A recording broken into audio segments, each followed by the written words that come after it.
So, when did President Trump first get diagnosed with coronavirus?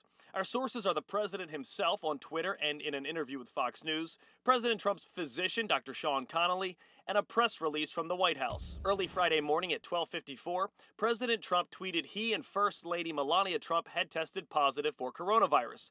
However, this is where things got confusing because Saturday morning, the president's Dr. Sean Connolly said this. Just 72 hours into the diagnosis now? Which puts the diagnosis at some point on Wednesday.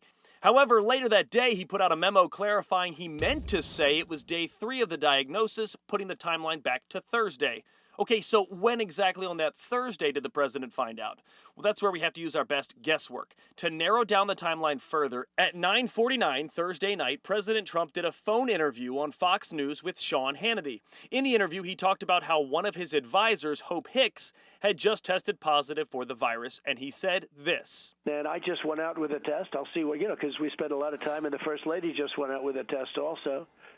So whether we quarantine or whether we have it, I don't know. At that point, he says he didn't know he was positive, but 3 hours later came his tweet, followed closely by a press release from the White House saying a diagnosis came on Thursday.